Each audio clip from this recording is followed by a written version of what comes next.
I just want to say how grateful I am to my colleague, Senator McMorrow, Chairman Hertel, to all of our incredible supporters here. What a race. In the words of Muhammad Ali, we shook up the world. Yeah, we did. And I want to say, just first and foremost, how grateful I am for the opportunity to participate in democracy. My family immigrated to this country from a place where there is not democracy. You cannot just put your hand up and run. And the ability to do this, to have our voices heard, to select our leaders, it is a gift that sometimes we take for granted. So to have participated means so much. And to my fellow participants, I just want to say how grateful I am to you. Senator McMorrow, you ran an incredible race. You fought to end corporate corruption in our politics. You took on the power of AIPAC. You were willing to speak truth to a level of power that sometimes is unbeatable. And I just want to say thank you and how grateful I am to have your support here today. I cannot wait to see what you do next. And I hope that for as long as I'm in this work, that we can be in this work together. Thank you. To my colleague and friend, Congresswoman Haley Stevens, we shared a great conversation this morning. And I know that it was a bitter end to this very long primary, but I also know that Haley brings the best of herself to her work. She is one of the most committed public servants that you'll ever meet. She loves democracy like I love democracy. And whatever differences that we might have had in the primary, they pale in comparison to what unifies us. A recognition that so long as we want to keep our democracy, that democracy better be working for people, and that all of us have to come together to make sure that we never let Mike Rogers see the inside of the U.S. Senate. So, Congresswoman, thank you for your race.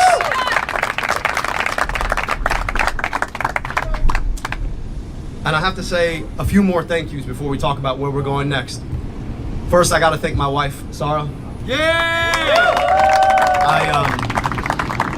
I really, when we decided to jump into this race, I knew that it was going to be tough for me, but I also knew that it was going to be particularly tough on our family. And the fact that she held it down alongside her medical practice, alongside making sure that our daughters didn't experience this without thinking life was just normal, that takes just an extraordinary amount of effort and sacrifice. So I just want to say how grateful I am to you, love, and I'm so honored and thankful that we get to continue this. 20 years on has been a hell of a ride. I owe her a 20th anniversary on our 21st anniversary, because we definitely didn't get one of those this year. To my daughters, I know that they're not watching, but I wish this meant I get a little bit more time with you, but give me 3 more months. To everybody who put their shoulders into the work, anybody who made a contribution, who knocked on a door, who made a phone call, who put yourself into this democracy, who gave us your stake in democracy, this movement, this moment is for you. And I just can't say how grateful I am to have earned the votes that we got. We took on a machine. You're not supposed to be able to beat $70 million of outside spending, a record amount of money spent in a campaign against a Democrat in a primary in any campaign. You're not supposed to be able to beat that. And what we showed is that the power of our many is greater than the power of their money. What we showed is that if you're willing to build a movement brick by brick, if you're willing to go and travel your state and have the conversations in rooms big and small, starting in moments when people aren't even paying attention to an election, but are paying attention to the price of gas and the price of groceries and the price of housing and the price of healthcare, that you can build a conversation that builds into a movement that defeats Goliath. This is what you all show. And my hope is that our democracy will never be the same. So when Big Pharma and Big Tech, when DTE and Blue Cross come a knocking saying, you know what, this is our democracy and we're going to own it, from here on out, we can always point and say, no, this is the people's democracy and we will always own it.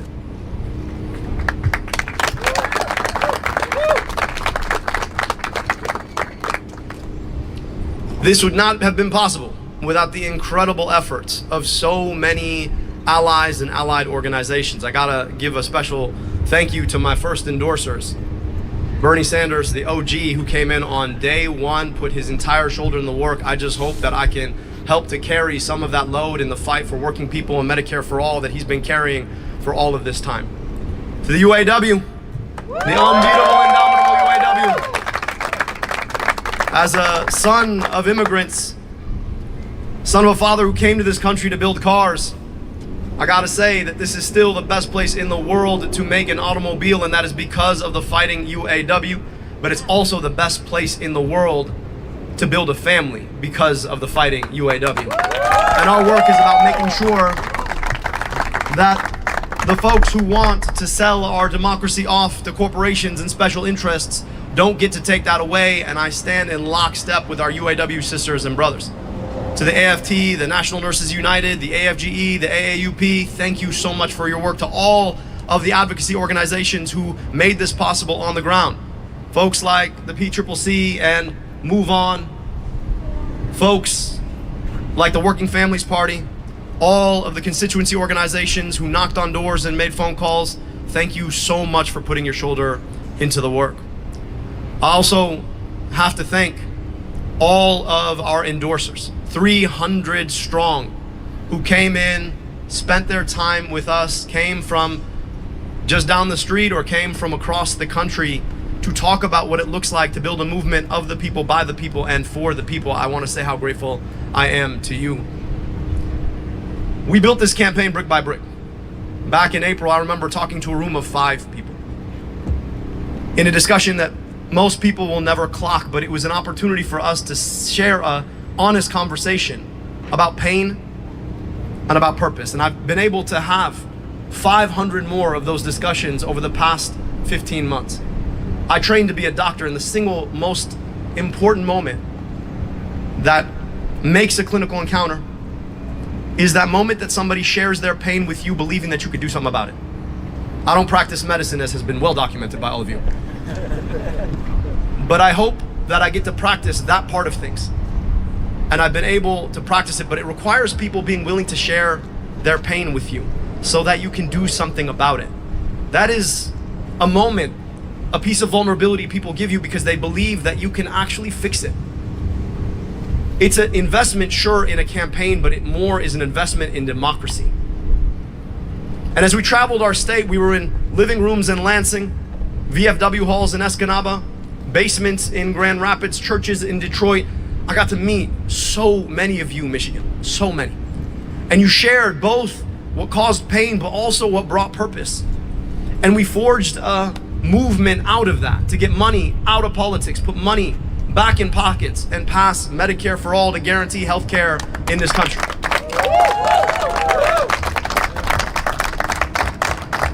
And for our troubles, the corporations, the special interests, who would rather get to decide who our elected officials are than let us decide who our elected officials are, they spent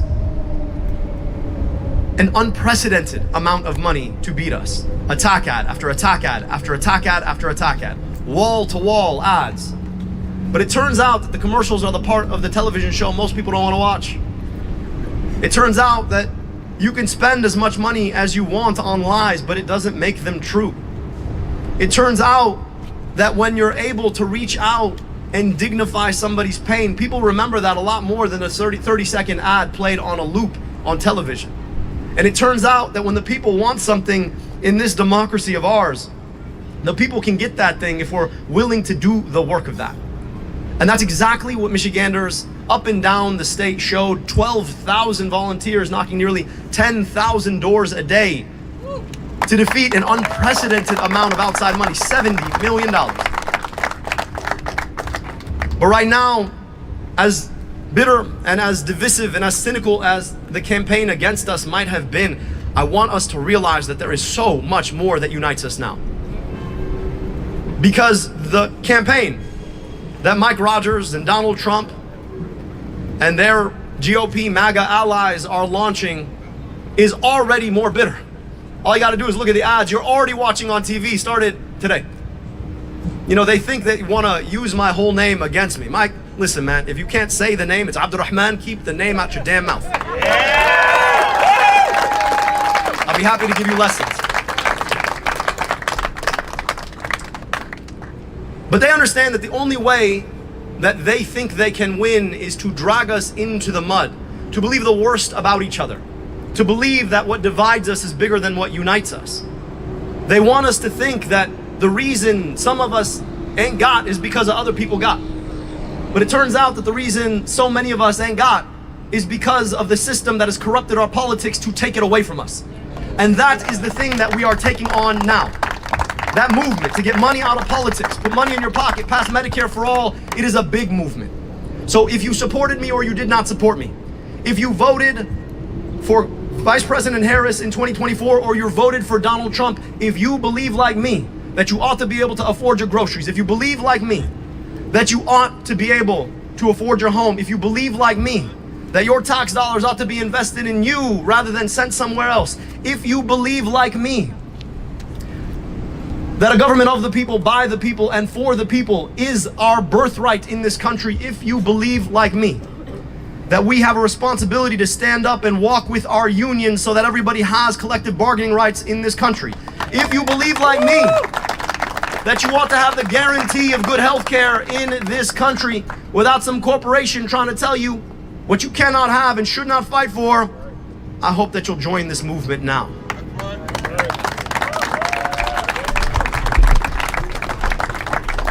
I want to speak specifically to an issue that has been focused on in this race.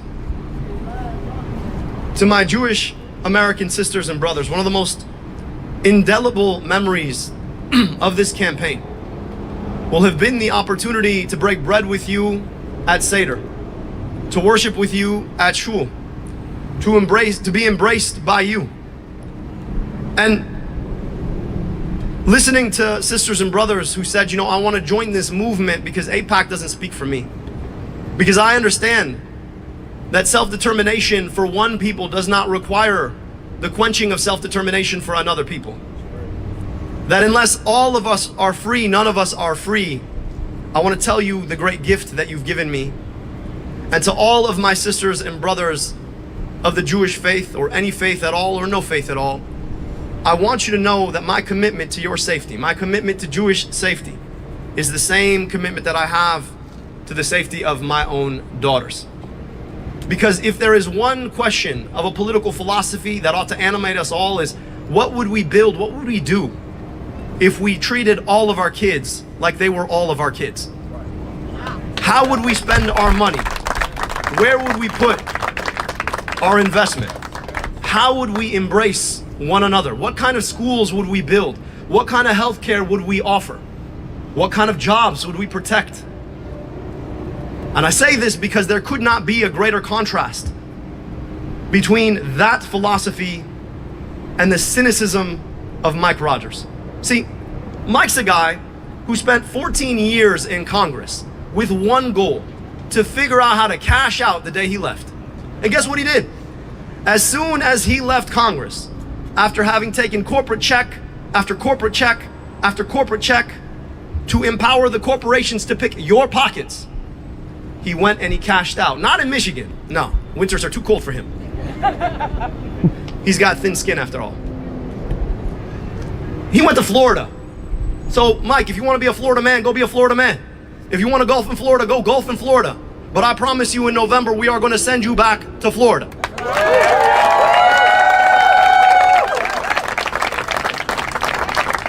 Mike Rogers is the guy who wants to put a data center in your backyard so he can make himself feel a little bit more manly by making an AI video.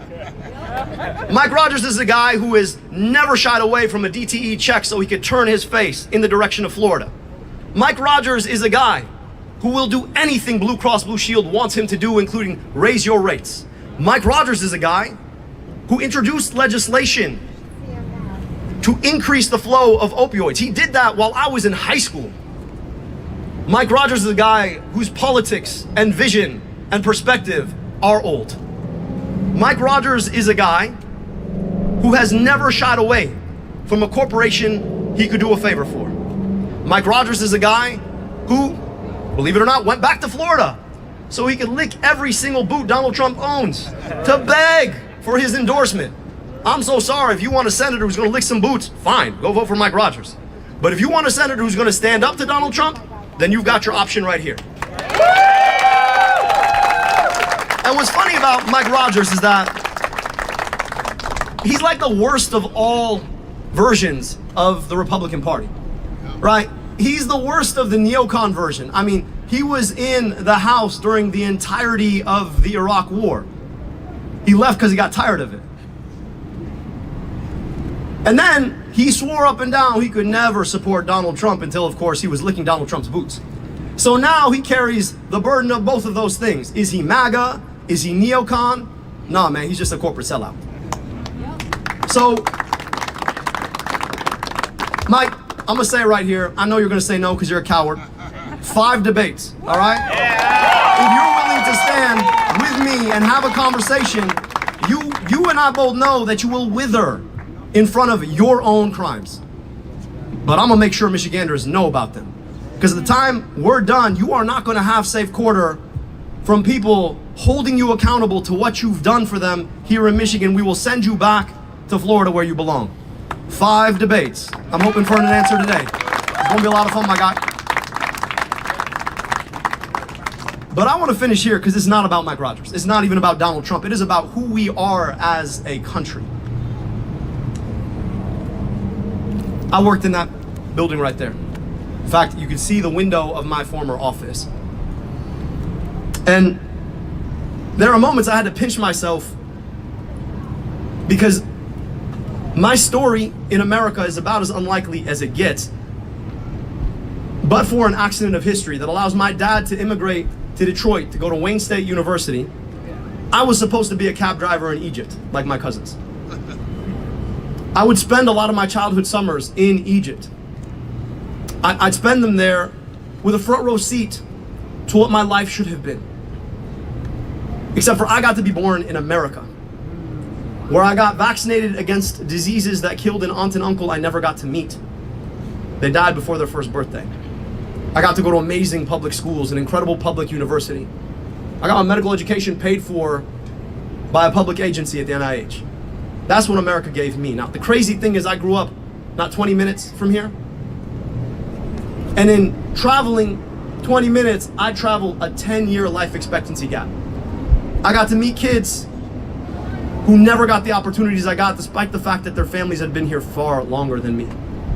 I know what America gave me, but I also know what America continues to deny too many of her own children. And a lot of my work in that building right there was about trying to address exactly that. And I kept running up against one thing: the kind of politics that tell us that we cannot invest in those children because we should be sending their money to deny rights to other children abroad. A politics that tells us that the corporations should do what they can and the rest of us do what we must. A politics that tells us that our democracy is there for the taking if you have enough money to take it. And so when the opportunity to run for US Senate came up, I realized that this was a fight not just against Mike Rogers and Donald Trump. It was a fight for the kind of America that can give what I had to all of her children. That is the work in front of us. This country of ours, this America of ours, is more than a flag. It's more than a set of colors. If you're a patriot, then you better fight for an America that is America for all of her kids. That's what this is about. Building a movement to take our democracy back, to serve the people who absolutely deserve the best of what America has to offer them. That's the commitment all of us are making. So whether you voted for me or voted for my opponent or didn't vote at all, we're inviting you to that movement to get money out of politics so we can put money back in pockets and finally guarantee the promise of healthcare through Medicare for all. And I am so honored for all of the folks who've already invested, to all the folks who haven't. I cannot wait to meet you, and let's go win in November.